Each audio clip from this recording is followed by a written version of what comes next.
Ayan po guys, samahan nyo ako magluto. Magluluto tayo ng ginisang sitaw, adobong sitaw.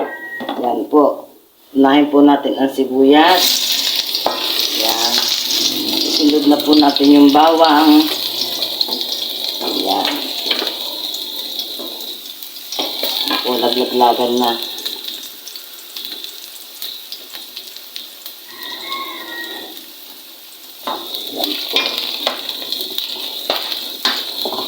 Nag-adobo po tayo ng sitaw.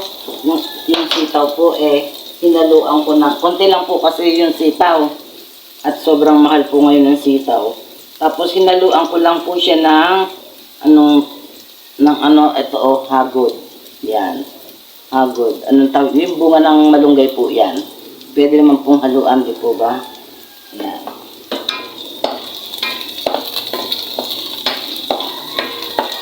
Sinod na natin itong ating pork para medyo maprito-prito siya ng konti. Itong pork po, pinakuluan ko na po yan.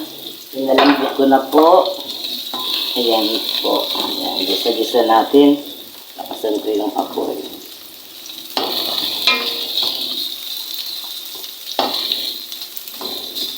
Lagyan po natin ng paminta. Pinong paminta po yung nilagay natin. At tapos, ulitin natin ng konti pa.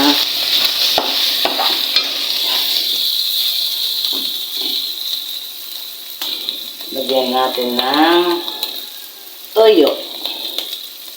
Adobo nga yan. Toyo.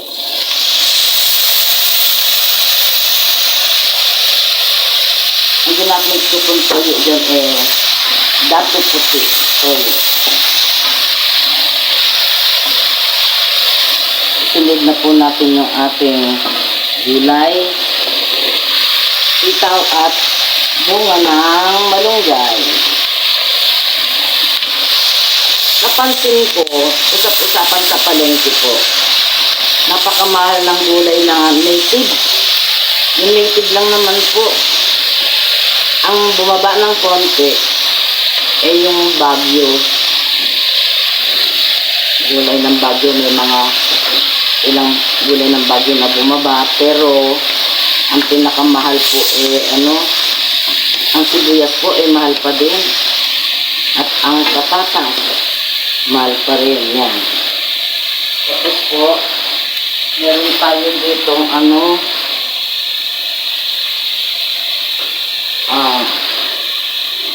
pork broth, nilagay ko sa ref po. Ayan. Nabuo na yung mantika ng baboy. Yan ang pinakatubig natin.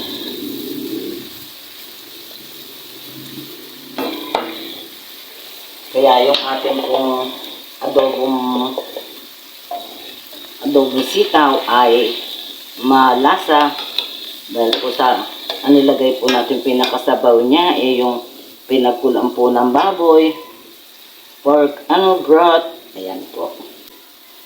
Takpan po natin.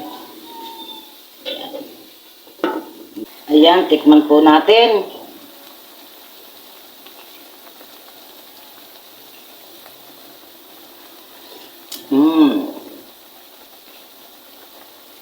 Sarap. Okay na po, luto na. Kain na po tayo.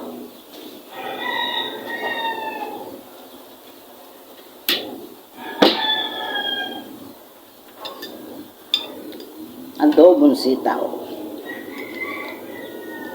Nako, may bisita. Masarap yung hagod. Hagod ang tawag namin dun sa bunga ng malunggay. Kayo po, anong tawag ninyo?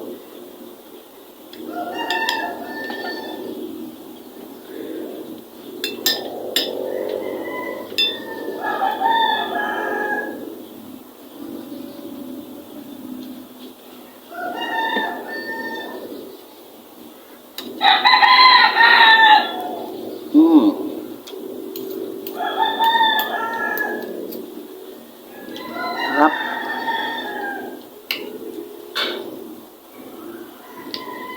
Gulay naman tayo ngayon uli.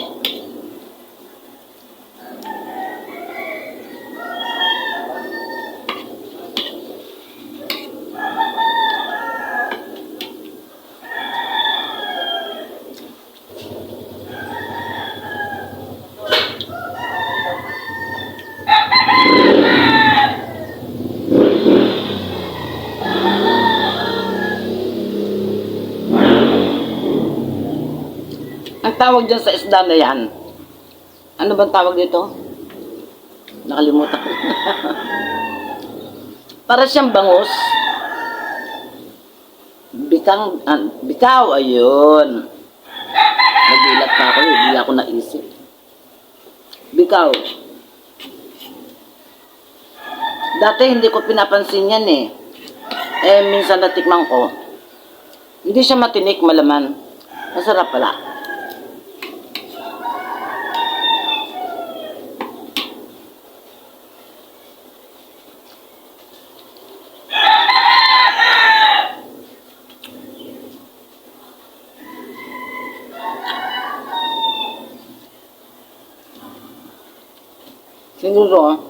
Siguro, mula nung matuto akong magluto, 3 beses pa lang ako nakabili nito. Ang ganitong isda. Hindi ko nga kasi dati alam.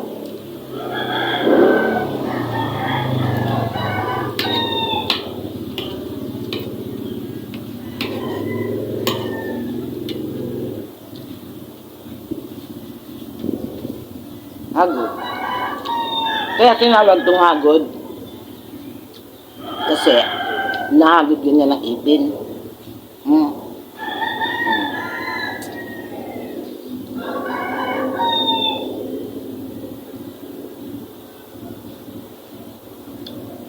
Yung iba, kinakayas yan. Kaya nga tinawag na hagod kasi ano, yun nga nahagod ng ipin. Masarap.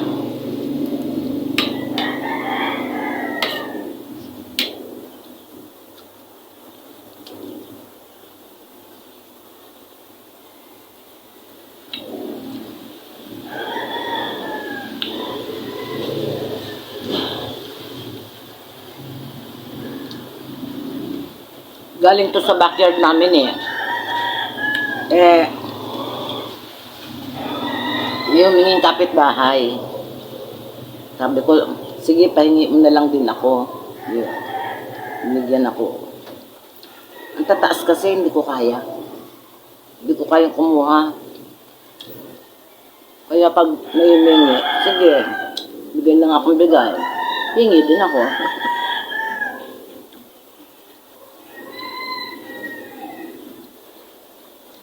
Ang bango ng ano? Suka. Dami suka,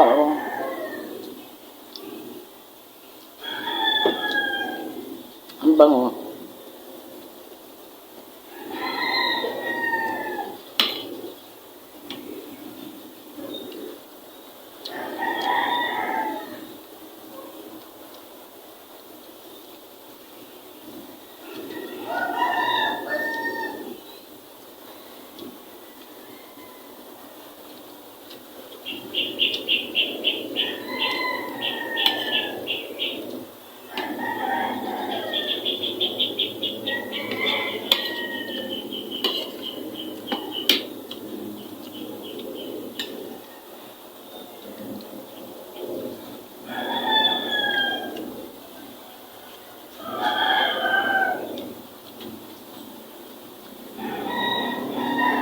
Wala man itong isda na to.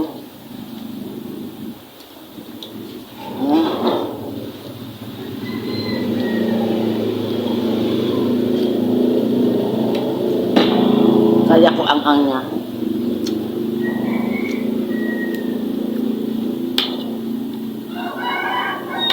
Kasi, bagong lagay ko lang po yan, hindi pa natatagalan. Kaya, hindi pa itong matalab yung anghang. Kaya sabi ko, kaya ko pa. Pero pag na-fermented na siya ng gusto yan, nagdadagdag ako ng suka. Konti nito lalagyan ko, tapos dagdag ako ng suka. Dahil hindi ko nakakayanin yung anghang talaga.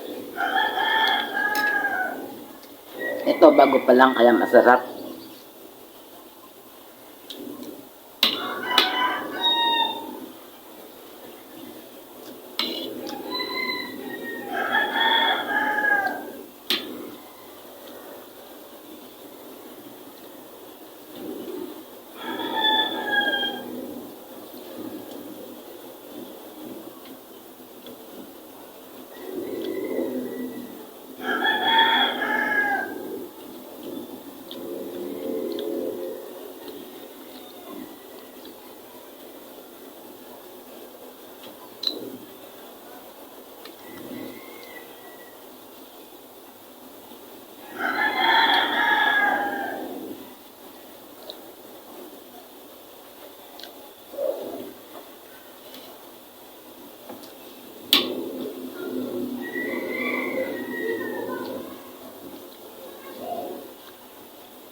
Nagkaroon ng langaw.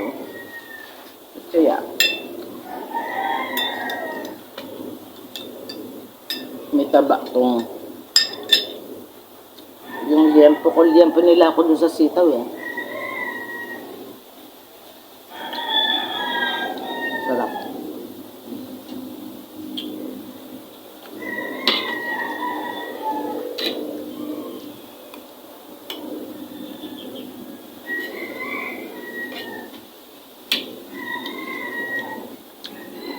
May bunga pa yung malunggay namin. Kaso lang, taas.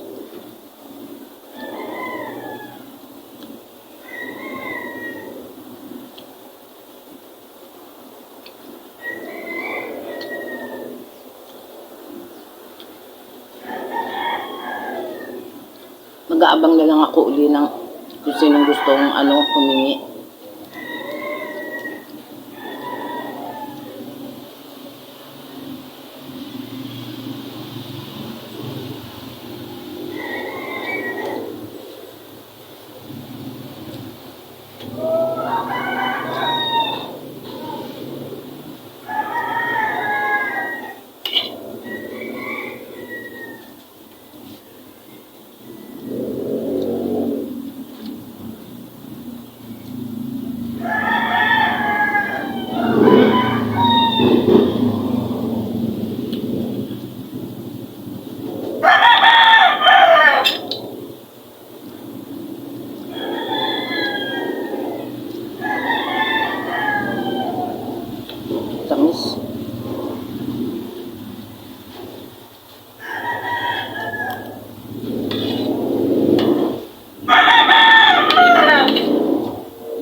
yun po guys, maraming salamat sa walang sawa ninyong pagsubaybay sa aking channel, sa pagtangkilik nyo sa aking channel.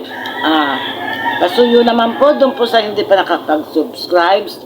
Subscribe na po. Ayan. Maraming salamat po. Kumusta na po sa ating mga kagababayan na OFW dyan at yung mga kababayan natin na naninirahan na sa ibang bansa. Kumusta po kayong lahat dyan? God bless us all po. Bye-bye.